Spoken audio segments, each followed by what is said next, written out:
नमस्कार, आप देख रहे हैं तेजस्विनी और मैं हूं ममता चोपड़ा। तेजस्विनी में आज हम बात कर रहे हैं उन खास महिलाओं की जिन्हें पूरे देश ने चुना है सफल महिलाओं के तौर पर।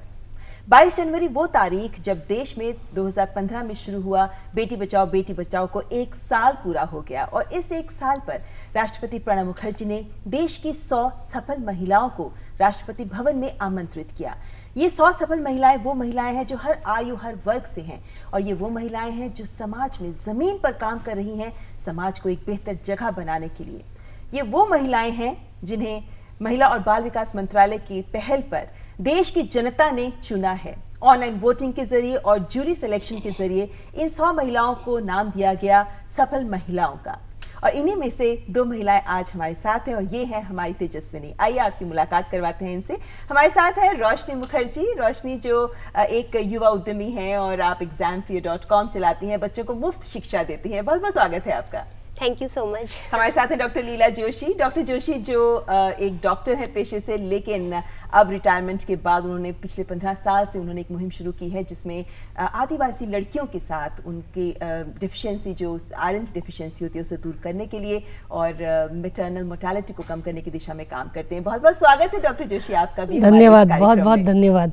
सबसे पहले रोशनी आपसे शुरुआत करते हैं। एक युवा उद्यमी के तौर पर आप हैं और जो आप काम कर रही हैं ये काम युवा ज़्यादातर करते नहीं हैं। यानी ये एक टाइम होता है युवाओं के लिए कि भाई वो अपना करियर बनाते हैं, अपनी जॉब, पैसा कमाना, घर बनाना, एक सपना लेकर आगे चलते हैं। ऐसे में आपने सोशल सर्विस शुरू की है बच्चों को शिक्षित करने की। इसकी शुरुआत कैसे हुई? दरअसल मैं भी अपने सपने पे ही चल रही हूँ, अपने सपने को ही पूरा कर रही हूँ। मैं शुरू दिन से ही, जब मैं कॉलेज में थी, जब मैं स्टूडेंट थी, तब से ही मुझे टीचिंग का बड़ा पैशन था और कहीं ना कहीं मुझे ऐसा लगता था कि मुझ में वो स्किल सेट है जिसकी वजह से मैं एक अच्छी टीचर बन सकती हूँ। एंड विथ माय एक्सपीरियंस, मेरी खुद के एक्सपीरियंस से मुझे लगता था कि एक टीचर का बहुत बड़ा रोल होता है किसी भी बच्चे की लाइफ में। तो जब मैं कॉलेज में भी थी, कई बार ऐसा होता था कि जैसे मेरी जो नीस है, दीदी की बेटी है, वो तब स्कूल में थी, कुछ 6-7 में पढ़ती थी, उसको कई बार मैं पढ़ाती थी और मतलब उसको बहुत पसंद आता था मेरा पढ़ाना। अच्छा। फिर मेरे जो क्लासमेट्स थे, कई बार हम आपस में चीज़ें डिस्कस करते थे तो लोग बड़ी तारीफ करते थे कि यार तू तो बड़ा अच्छा समझाती है। तो मतलब ये जो छोटी छोटी चीज़ें थी, तब मुझे नहीं पता था कि मतलब आगे जाके मैं क्या करने वाली हूँ क्या नहीं। लेकिन आप एक टीचर बनना चाहती थी, ये बात तो। हाँ, मुझे ऐसा लगता था कि मैं एक अच्छी टीचर ज़रूर बन सकती हूँ। फिर ऐसे ही इन्हीं दौरान जब मैं अपने MSc फाइनल ईयर में थी तो मेरी कैंपस प्लेसमेंट हो गई, तो मुझे IT कंपनी में जॉब मिल गई एज अ क्वालिटी एनालिस्ट। तो ऑब्वियसली IT इंडस्ट्री काफ़ी लुक्रेटिव है, काफ़ी लग्जूरियस है, मतलब वर्किंग आवर्स एक्सेट्रा सब कुछ मतलब काफ़ी अच्छा होता है। तो वहाँ पे भी मैंने काम किया 6 साल तक, बट वो जो पढ़ाने की जो चाहत थी दैट वाज स्टिल देयर। अच्छा। तभी भी वो पैशन था। तो मैं सोच रही थी कि मैं कैसे इसको मटेरियलाइज करूँ। अब चूँकि मैं IT इंडस्ट्री में थी, सुबह से शाम तक मैं कंप्यूटर के सामने होती थी, तब मुझे ऐसा लगने लगा कि अगर मैं स्कूल में पढ़ाती हूँ या मैं कॉलेज में पढ़ाती हूँ तो मैं शायद कुछ मुट्ठी भर बच्चों को ही पढ़ा सकती हूँ। तो मैं सोच रही थी कि मैं पढ़ाऊँ और मैं लाखों लोगों को रीच कर पाऊँ, कुछ ऐसा किया जाए। तो तभी मुझे लगा कि मतलब आज के ऑनलाइन के टाइम पे मतलब इंटरनेट के थ्रू सब कुछ हो सकता है। सो तभी मुझे स्ट्राइक किया कि मैं ऐसा कर सकती हूँ कि मैं YouTube में इनको डाल सकती हूँ। तो वीडियोस को डाल सकती हूँ। हाँ, मतलब जो मैं पढ़ा रही हूँ उसके वीडियोस बना के मैं YouTube में डाल सकती हूँ और उन्हें फिर कोई भी देख सकता है। तो इस तरह से मैंने पहली वीडियोस बनानी स्टार्ट की। तो जब मैंने पहला वीडियो बनाया था मुझे कोई आइडिया नहीं था कि लोग पसंद करेंगे नहीं करेंगे क्या है, बस वो मेरा पैशन था, मैं करना चाहती थी और मैंने कर दिया। उसके लिए भी काफ़ी चैलेंजेस आए कि मतलब कैसा बनेगा, नहीं बनेगा, कैसे करना है। तो आई डिड ऑल दैट और फिर मैंने पहला वीडियो डाला उसमें और उसके बाद जो कमेंट्स आने लगे यूट्यूब चैनल पे, मतलब I think I am here today only because of the comments and the motivation which I received from my viewers. जरूरी हो जाता है रोशनी कि जब आपने जैसे आप जो सब्जेक्ट्स लेती हैं वो फिजिक्स, केमिस्ट्री, बायोलॉजी, वो सब्जेक्ट्स हैं जिनसे बच्चे डरते हैं स्कूल में और आप और ये वो भी सब्जेक्ट्स हैं जिनमें खासकर 8वीं, 9वीं, 10वीं, 11वीं, 12वीं कक्षाओं की बात करें तो भाई इतने कोचिंग सेंटर्स चल रहे हैं, ट्यूशन सेंटर्स चल रहे हैं, इन्हीं सब्जेक्ट्स को पढ़ाकर तो लोग इसको पेशा बनाकर पैसा कमाने का सोचते हैं, लेकिन आपने ऐसा नहीं किया। हाँ, मैंने एक्चुअली इसी वजह से इन सब्जेक्ट्स को चुना पहले, क्योंकि मुझे ऐसा लगता है कि सबसे ज़्यादा डर बच्चों को इन्हीं सब्जेक्ट से होता है। मैथ्स का एग्ज़ाम होता है तो लोगों को फीवर आने लगता है, लोग उल्टियाँ करने लगते हैं। तो मतलब ये जो सब्जेक्ट्स हैं फिज़िक्स, मैथ्स, केमिस्ट्री, लोगों को बहुत डर रहता है। तो जब मैंने शुरुआत की थी तो मैंने 11th 12th के वीडियोस बनाने शुरू किए थे, क्योंकि मुझे लगता है कि वो जो पीरियड होता है ना उसमें सबसे ज़्यादा असिस्टेंट की ज़रूरत होती है। तो सबसे पहले 11th 12th बनाया, फिर ग्रेजुअली 9th 10th बनाया, फिर ग्रेजुअली 7th 8th बनाया। तो मतलब ग्रेजुअली मैं जूनियर क्लासेस की तरफ वैसे रोशनी, आपने अपने वीडियोस में इन सब सब्जेक्ट को आसान कैसे बनाया ये तो बात करेंगे, लेकिन डॉक्टर जोशी यहाँ आपसे भी जानना चाहेंगे। आपने एक बहुत बड़ा सेक्रीफाइस किया है अपने लाइफ में। आपने शादी नहीं की है, आप एक तरीके से अपनी जिंदगी को समर्पित कर दिया आपने समाज सेवा के प्रति। पेशे से डॉक्टर होने के बाद आप जो अब काम कर रही हैं खासकर आदिवासी महिलाओं के साथ, उसके बारे में बताइए। असल में जहाँ से मैं आती हूँ, रतलाम मध्य प्रदेश का एक आदिवासी बहुल इलाका है और यहाँ पर एनीमिया बहुत ज़्यादा है। एनीमिया यानी रक्त अल्पता, खून की कमी। और ये माताओं के लिए जब वो गर्भवती होती हैं तो मैटरनल मॉर्टेलिटी, मातृ मृत्यु में बहुत ज़्यादा इसके कारण होती है। मॉर्टेलिटी ही नहीं बल्कि मॉर्बिडिटी भी।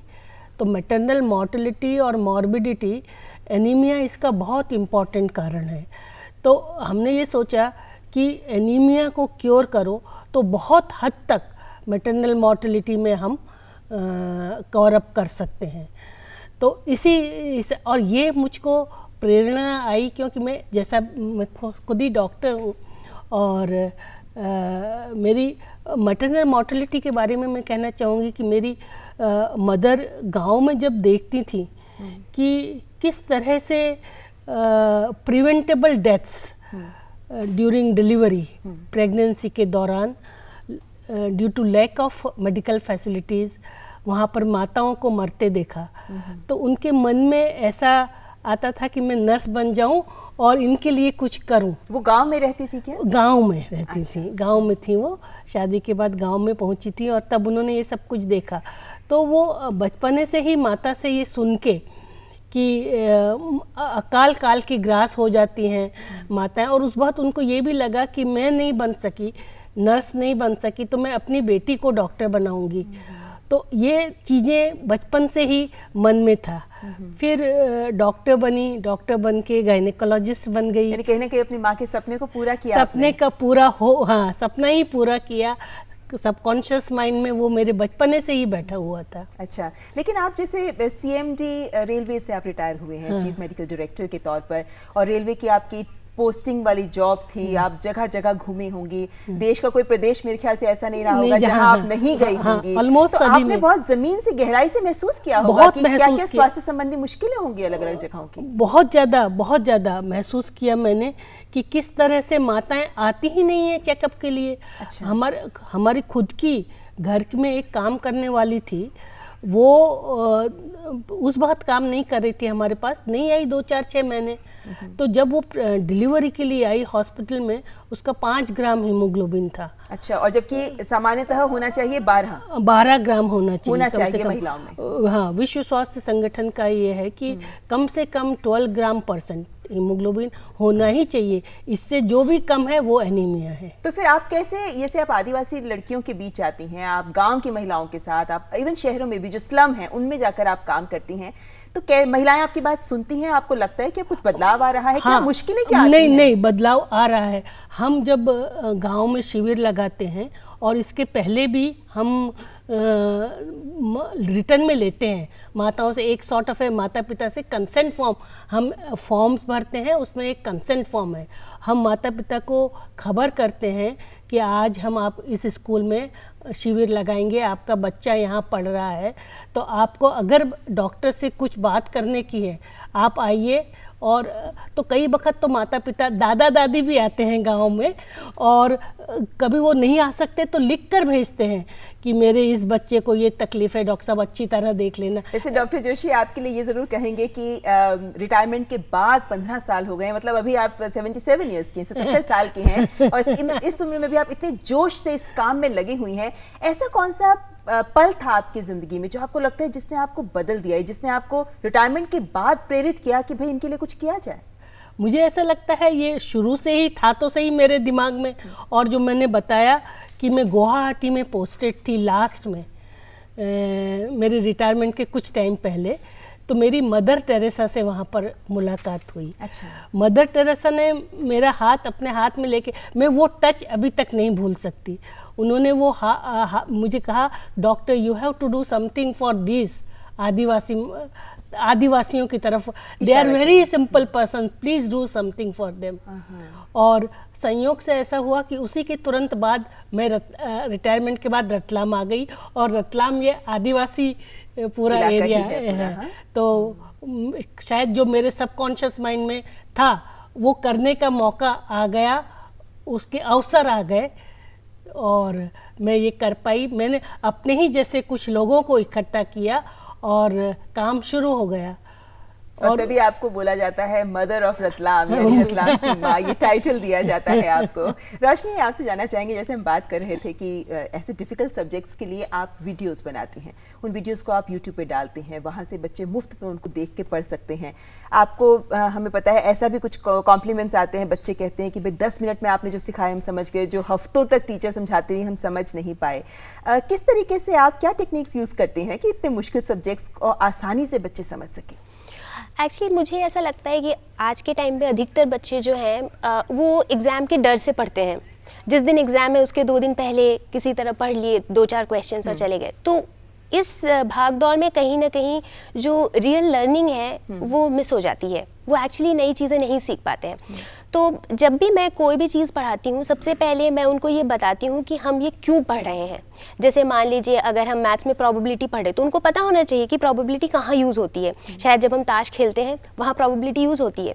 तो बच्चे चीज़ों को रिलेट कर पाते हैं कि अगर हम फिजिक्स पढ़ रहे हैं तो उनको पता होना चाहिए कि भाई बारिश होती है क्यों होती है, तो वो चीज़ों को रिलेट करते हैं। तो कोई भी टॉपिक पढ़ाने से पहले मैं बताती हूँ कि हम ये क्यों पढ़ रहे हैं, और हर टॉपिक के साथ उसका जो प्रैक्टिकल एप्लीकेशन है कि भाई वो कहाँ यूज़ हो रहा है, तुम्हारे आसपास ही हो रहा है। यानी कि फॉर्मूला ये है सही ढंग से समझने का कि आप जिंदगी के जो अनुभव होते हैं, एक्सपीरियंसेस होते हैं, उनके साथ उनको रिलेट करके उन्हें समझाते हैं ताकि वो उसको समझ सके। यहाँ पर हम आपसे बातचीत जारी रखेंगे। हमारे साथ है रोशनी मुखर्जी, डॉक्टर नीला जोशी, जिनसे बातचीत करते रहेंगे, लेकिन तेजस्वी में यहाँ रुकेंगे एक ब्रेक के लिए। Now the National News Channel of India, live on your mobile phone. Get the news on the go. Watch top videos, get the latest news and continuous news on your mobile phone. Download DD News app now. Visit the Android Play Store, search for DD News, download the app to your phone. Get the power of information at your fingertips. DD News. Only news, complete news. Break के बाद आपका स्वागत है। आप देख रहे हैं तेजस्विनी, जिसमें आज हमारे साथ हैं देश भर में से चुनी गई 100 सफल महिलाओं में से 2 महिलाएं। डॉक्टर जोशी, आपसे बात अगर हम आगे शुरुआत करें फिर से, जिस तरीके से आप काम कर रही हैं, आप तो खुद ही इतनी प्यारी सी नानी माँ की तरह है कि लोग आपकी बात जरूर मानते होंगे, लेकिन आदिवासी क्षेत्र में जब काम होता है तो एक समस्या सामने आती है कि उनका विश्वास जीतना बहुत मुश्किल होता है। क्या आप भी जो काम कर रही हैं उसमें आपके सामने भी ऐसी मुश्किलें आती हैं? मुश्किलें आती हैं पर इतनी ज़्यादा भी नहीं आती हैं। बेसिकली जैसे हम गर्भवती माताओं की अगर बात करें तो जो महिलाएं आ जाती हैं वो तो ठीक है, लेकिन सबसे बड़ी प्रॉब्लम क्या है कि वो आती ही नहीं है दिखाने के लिए। तो और जब हम उनके क्यों नहीं आती हैं ये कारण जब हम जानना चाहते हैं तो वो कहती हैं कि हमारी सासू जी नहीं लाई, हमारी कोई लाने वाला नहीं था, और वो कहते हैं हमारी तो कुछ नहीं हमने तो किया, तुमको क्यों ज़रूरत पड़ती है डॉक्टर के पास दिखाने का। तो जो ये एक तरह का मेंटल ब्लॉक है ये बहुत वक्त आड़े आता है। तो यही माताएं अगर समय से आएँ, समय से चेकअप कराएं, तो मुझे लगता है कि बहुत सारी प्रॉब्लम्स ऑटोमेटिकली सॉल्व हो जाती हैं। तो जैसे आप स्कूलों में जाती हैं, अपने सामने लड़कियों को गोलियां देती हैं। स्कूलों में एक बड़ी भारी प्रॉब्लम जो आती है, क्योंकि हमने ये देखा कि हम वही अंडर सिमिलर कंडीशंस हम पूरे स्कूल में करते हैं, लड़कों का भी करते हैं, लड़कियों का भी करते हैं, चेकअप करते हैं, उनको हीमोग्लोबिन करते हैं, उनको गोलियां खिलाते हैं। तो जब 3-4 महीने बाद जब हम उनका चेकअप करते हैं तो हम पाते हैं कि लड़कों का हीमोग्लोबिन कंपैरेटिवली अच्छा बढ़ा है एज़ कम्पेयर टू गर्ल्स। अच्छा। काफ़ी टाइम तक तो मैं परेशान रही कि ऐसा क्यों है, होना नहीं चाहिए। तो लेकिन फिर धीरे धीरे मुझको समझ में आया, क्योंकि जब बच्चों को हम देखने के लिए, एग्जामिनेशन के लिए बिठाते हैं तो उनसे बहुत सी हिस्ट्री पूछते हैं। उनसे पूछते हैं घर में कितने भाई बहन हो, तुम्हारे पिताजी क्या काम करते हैं, तुम क्या खाकर आई हो घर में। तो ज़्यादातर लड़कियों का जवाब ये होता है कि हम तो कुछ नहीं खा के आए। तो मैं फिर पूछती हूँ क्या तुम खाना लाए हो क्या? बोला नहीं, हम लाए भी नहीं है। तो ये मिड डे मील जो मिलता है वो खाओगी क्या?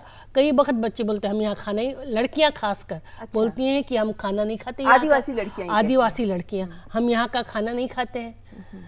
तो मेरे को फिर मालूम पड़ा और मैंने उनसे भी पूछा कि क्यों नहीं खाती हो। तो वो कहते कि हमें मना कर रखा है घर से कि ये खाना पता नहीं कौन बनाता है, क्या बनाता है, वहाँ पे नहीं खाने का है। तो हम घर कहीं ना कहीं लगता है कि पूरे समाज में एक सोच समाज बदलाव में, देना परिवार बहुत में, जरूरी है। हाँ सब परिवार में।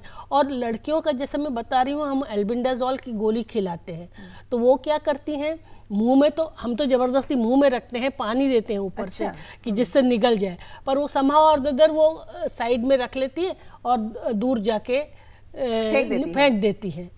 तो नहीं खाने का है करके पता नहीं क्या होगा क्या नहीं होगा। तो इस तरह का जो मेंटल ब्लॉक है ये ऐसे नहीं हटाया जा सकता है। इसको मेरे ख्याल से सबको ये निरंतर सोचना चलने वाली चाहिए। प्रक्रिया है, हाँ, जिसको आगे बढ़ाना जरूरी है। और बढ़ाना जैसे आप जरूरी लगी हुई हैं काम में, ऐसे ही सभी का साथ जुटना जरूरी है। बहुत ताकि जरूरी है, बहुत एक बदलाव जरूरी आए। है। जी। नहीं तो प्रयास उतने फ्रूटफुल नहीं होते, नहीं हो पाते, जितना सबको साथ जुड़कर आगे जितना बढ़ना होना जरूरी चाहिए। है। बिल्कुल। रोशनी, जैसे आप जिस तरीके से काम कर रही हैं, आप अभी इंग्लिश में वीडियोस डालती हैं, लेकिन और भाषाओं में होना बहुत जरूरी है, क्योंकि खासकर अब जब हम देखते हैं कि लगातार केंद्र सरकार भी इस कोशिश में है कि वाईफाई, इंटरनेट सर्विसेज दूर दूर तक, ग्रामीण इलाकों तक भी पहुंचे, तो जरूरी हो जाएगा कि बहुत और भाषाओं में भी आप इसको बनाएं। हाँ जी, तो अभी जो वीडियोस अभी तक जितने भी हैं 6 to 12 के सभी वीडियोस हैं, लेकिन वो इंग्लिश में हैं। लेकिन अब बहुत जल्द ही मैं उनको ट्रांसलेट भी करवाने वाली हूँ रीजनल लैंग्वेजेस में, क्योंकि ये जो कुछ मैं करती हूँ ये मैं बच्चों के डिमांड पे ही करती हूँ। तो बहुत सारे बच्चे जो मुझे लिखते हैं कि एक्चुअली बहुत सारे ऐसे बच्चे हैं जिनके पेरेंट्स, जैसे मतलब जो हस्बैंड है उसने छोड़ दिया है अपनी बीवी को, और जो माँ है वो लोगों के घर पे काम कर रही हैं। इनफैक्ट जब मैंने ये शुरू किया था तो जो मेरे घर की जो मेड थी वो अक्सर ही मुझे बोलती थी कि वो तमिलनाडु के किसी गांव में उनके बच्चे पढ़ते थे और वो करीब 10-15 घरों में काम करती थी और उसके हस्बैंड ने उसको छोड़ दिया था और उसके लाइफ का एक ही मोटो था कि उसको अपने बच्चों को पढ़ाना है। तो मुझे बड़ा ख़राब लगता था कि पढ़ाने के लिए, मतलब उसके बच्चे स्कूल जाते हैं लेकिन वो समाओ बोलती थी कि मतलब उनकी पढ़ाई अच्छी नहीं होती है, मतलब जो क्वालिटी एजुकेशन है वो मिसिंग थी। तो अब आजकल क्या हो रहा है कि कुछ इंस्टीट्यूशंस ऐसे हैं जहाँ क्वालिटी एजुकेशन है बट वो सबके लिए अफोर्डेबल नहीं है, सब लोग नहीं अफोर्ड कर पा रहे हैं। और ऑन द अदर हैंड कुछ ऐसे हैं जो अफोर्डेबल हैं बट उनमें क्वालिटी मिसिंग है। लेकिन आपकी वीडियोस फ्री हैं और कोई भी उनको देख सकता है, सीख सकता है। तो इसी तरह से मैं इसीलिए ही मैंने ये स्टार्ट किया था quality education free of cost, ताकि उसमें कोई भी चीज़ कॉम्प्रोमाइज़ ना हो, क्वालिटी में कोई कॉम्प्रोमाइज़। लेकिन आपको परिवार से कितना सहयोग मिला? क्योंकि जैसे आप 25 साल की थी, आपने शुरुआत की, करियर आपने छोड़ दिया, उसके 3-4 साल के बाद शादी भी हो गई आपकी, तो परिवार से, खासकर आपके पति से कितना सहयोग मिला? इनफैक्ट अगर मैं परिवार की बात करूं तो सबसे पहले तो जब मैं पैदा हुई थी तो हम लोग 2 बहनें हैं, तो मेरी एल्डर सिस्टर के 10 साल के बाद मैं पैदा हुई थी। तो ऐसा सुनती आई हूँ मैं बचपन से कि जब मैं पैदा हुई थी तो मेरी मम्मी वॉज इन टीयर्स, वो रोने लगी थी कि फिर से बेटी हो गई। अच्छा। तो लेकिन मेरे पापा जो थे, पापा का ऐसा था कि बेटी हुई तो क्या, दोनों बेटी बेटों से ज़्यादा नाम रोशन करेगी, जो कर रही है। तो बचपन से ही जो है हम लोगों को बिल्कुल कभी भी ऐसा नहीं बोला गया कि भाई बड़े होके पढ़ना है और फिर शादी हो जाएगी और फिर बस कुछ करना नहीं है। तो शुरू से ही था कि कुछ अच्छा करना है, कुछ अच्छा करना है, मतलब एक अच्छा करियर होना चाहिए। तो इस तरह से पेरेंट्स ने तो शुरू से ही बहुत ज़्यादा सपोर्ट किया, मतलब घर का माहौल हमेशा से ही ऐसा रहा है, मतलब ऐसे जो करना चाहती हो वो करो। हाँ, वो चीज़ था। भले ही ऐसा नहीं कि मैंने बहुत बड़े स्कूल से एजुकेशन लिया है, ऐसा कुछ, जो प्राइमरी स्कूल्स थी वो वही थी जो पास की स्कूल्स थी, बट जो मोटिवेशन घर पे मिलता था ना पेरेंट्स से, आई थिंक वो बहुत ज़रूरी है, किसी भी बच्चे के लिए बहुत ज़्यादा ज़रूरी है। उसके बाद जब मैंने एग्ज़ाम फियर स्टार्ट किया, उस टाइम पे हस्बैंड का सपोर्ट तो मैं जितना बताऊँ उतना कम है, क्योंकि अगर हस्बैंड का सपोर्ट ना हो तो उस केस में मैं यहाँ नहीं होती।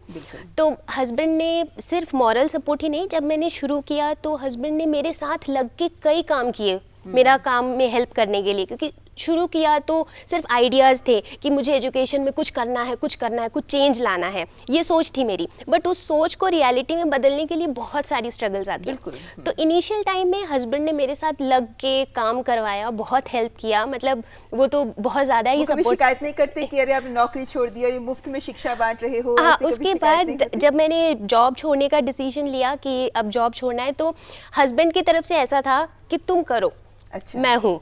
तो ये जो सपोर्ट है, इस सपोर्ट की वजह से ही मैं जॉब छोड़ी, और अभी भी जो मैं कंटिन्यू कर रही हूँ।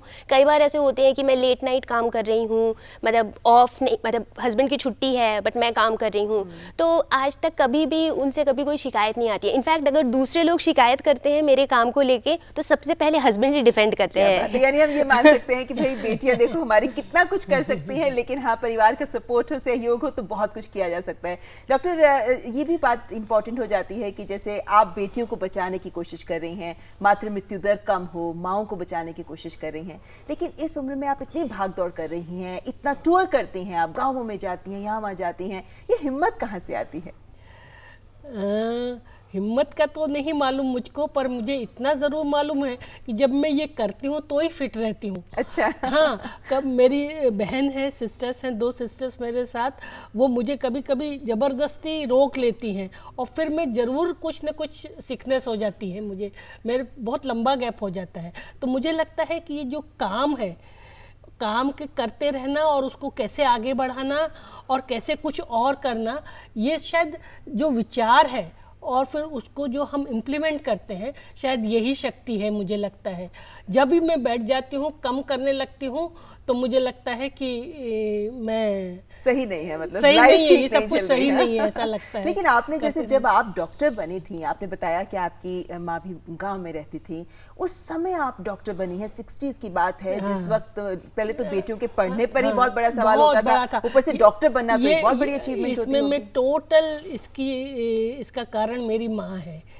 उन्होंने, और बहुत हमारी फाइनेंशियल कंडीशन भी ठीक नहीं थी। वो पढ़ी लिखी थी क्या? आपकी माँ पढ़ी लिखी नहीं, वो मिडिल क्लास पास थी, and she was such a good writer. उन्होंने अपने एक्सपीरियंसेस किताबों में लिखे हैं, and she was also awarded, उनको सम्मान मिला। वो 4th-5वीं क्लास पढ़ी थी, लेकिन उन्होंने अपने एक्सपीरियंस सारे किताबों में ऐसे कर दिए, उनको साहित्य अकादमी अवार्ड भी मिला था। जबकि वो हम सब भाई बहनों का एक एवरेज जो फैमिली होती है, उसमें उन्होंने किस तरह किया होगा आज हम इमेजिन भी नहीं कर सकते हैं। पर जो मुझको ये सब कुछ हुआ है, मिला है, काम करने की शक्ति है, ये मुझे लगता है केवल उनकी ही जो शक्ति है वो मुझे जी बिल्कुल, यानी वही प्रेरणा रही है आपकी जिंदगी के लिए। मुझे प्रेरणा मिली है जी। रोशनी, आपसे ये जरूर जानना चाहेंगे कि भाई बोर्ड एग्जाम्स आने वाले हैं, तो आप चूंकि खुद वीडियोस डालते हैं और खुद बच्चों को सिखाती हैं, तो बच्चों को क्या टिप्स देना चाहेंगे, क्या गाइडिंग पॉइंट देना चाहेंगे? टिप्स तो बहुत हो सकते हैं, एक गाइडिंग पॉइंट क्या हो सकता है मेन? मैं जैसे कि हमेशा ही बोलती हूँ, जैसे मैंने बताया कि एग्ज़ाम फियर मतलब no more fear from exam, मतलब एग्ज़ाम के डर से पढ़ने की कोई ज़रूरत नहीं है। चीज़ों को, नई नई चीज़ों को सीखो, नई नई चीज़ों को समझो, और मतलब एग्ज़ाम्स जो है आप खुद ही क्लियर कर लोगे। उसके लिए ऐसा ज़रूरी नहीं है कि आपको इंपॉर्टेंट क्वेश्चंस पढ़ने हैं या फिर आपको क्वेश्चन बैंक सॉल्व करने हैं। सबसे ज़्यादा ज़रूरी है अंडरस्टैंडिंग। जहाँ अंडरस्टैंडिंग क्लियर होती है, वहाँ पे थोड़ी सी प्रैक्टिस से आप बहुत अच्छा कर सकते हो। मतलब ये एक्चुअली लोगों ने किया है। मेरे पास कितने मेल्स आते हैं कि बच्चे बोलते हैं कि उन्होंने कोई ट्यूशन नहीं लिया, कुछ नहीं लिया, बच्चों ने सिर्फ एग्ज़ाम फियर के वीडियोज़ देखे हैं और उनका MBBS एंट्रेंस में सिलेक्शन हुआ है, किसी ने बताया है कि उसका NIT में सिलेक्शन हुआ है इंजीनियरिंग के लिए। कितने यानी ये बच्चे जरूरी नहीं है कि आप पैसे खर्च करो और महंगे ट्यूशन सेंटर, कोचिंग सेंटर से कोचिंग लो तो ही आप अच्छे मार्क्स ला सकते Exactly. हो। जो आप जैसे दे रहे हैं, फ्री वीडियोस भी दिए जा रहे हैं, तो उनको भी अगर स्टडी करके कॉन्सेप्ट्स क्लियर करें तो आप एग्जाम पास कर सकते हैं। एग्जैक्टली मतलब जो एजुकेशन है ये एग्जाम ओरिएंटेड बिल्कुल भी नहीं होना चाहिए, ये होना चाहिए लर्निंग ओरिएंटेड। मतलब बिल्कुल। एजुकेशन है क्या, लर्निंग ही तो है। तो लर्निंग सही होनी चाहिए। Exactly. डॉक्टर जोशी, अब आप लाइफ में आगे क्या लक्ष्य लेकर चल रही हैं इस समय? मुझे ऐसा लगता है कि यही चीज़ जो हम कर रहे हैं उसको किस तरह से और एक्सपांड कर सकते हैं, और उसमें ज़रूरत है, जैसे मैंने कहा, सबके सहयोग की। ये खासकर हेल्थ प्रॉब्लम, ये एक इंटीग्रेटेड अप्रोच जब तक नहीं होगा तो इतना बेनिफिशियल नहीं होते हैं। हमने ये महसूस किया कि जब जब हमको ज़्यादा NGOs ने या दूसरे लोगों ने या इवन डिपार्टमेंटल गवर्नमेंट डिपार्टमेंट ने हमको मदद किया तो बहुत अच्छा हम में भी जोश आया और काम भी बहुत अच्छा हुआ। लेकिन जब इसमें थोड़ी शिथिलता आ जाती है तो कम हो जाता है। तो इसको एक्सपांड करना बहुत ज़रूरी है, और एक्सपांड करने के लिए सबकी भागीदारी, जी, लेकिन आप जो लोग हमारे दूरदर्शन तो दूर दूर तक जाता है, देश के कोने कोने तक देखा जाता है, तो जो महिलाएं या जो माँ बनने वाली हैं या जो लड़कियां हैं वो देख रही हैं, तो उनको आप कुछ कहना चाहेंगे? क्योंकि आप 12-12-12 करके कार्यक्रम भी चलाती हैं। हमारा मकसद ये है कि हम अपने कार्यक्रम को 3 भागों में करते हैं। जैसा मैंने बताया कि एक तो माताओं के लिए जो गर्भवती माताएं हैं, और दूसरा बालिकाओं के लिए, बच्चों के लिए 12x12x12। तो आप उन्हें ये भी कहना चाहेंगे कि भाई वो खाना ठीक से खाएं, खासकर ये लड़कियों को बड़ा होता है कि भाई हमें पतला रहना है, खाना नहीं खाना, कमजोरी आना, इस तरह की भ्रम बिल्कुल हटा दें, और एनीमिया को हमको सबको मिलके एनीमिया इरेडिकेट करना ही है। जी बिल्कुल, क्योंकि यही डायरेक्टली या इनडायरेक्टली सारी प्रॉब्लम्स का कॉज है, मैं तो ये मानती हूँ। जी, हम उम्मीद करते हैं कि आपकी ये जो मन की सोच है और ये जो सच्चाई है ये सब तक पहुंचेगी। बहुत बहुत मुबारकबाद आप दोनों को विमेन अचीवर्स अवार्ड के लिए, और बहुत बहुत शुक्रिया हमारे साथ यहाँ स्टूडियो में आने के लिए DD न्यूज़ के लिए। और उम्मीद करते हैं कि जो जो काम आप कर रहे हैं उसमें आप आगे और सफलता हासिल करेंगे। बहुत बहुत शुक्रिया। बहुत बहुत धन्यवाद आपको, बहुत बहुत धन्यवाद। Thank you. तो ये थे आज की हमारी तेजस्विनियाँ, और आज के इस कार्यक्रम में बस इतना ही। अगले हफ्ते होंगे फिर हाजिर लेकर एक और तेजस्विनी अपने साथ। नमस्कार।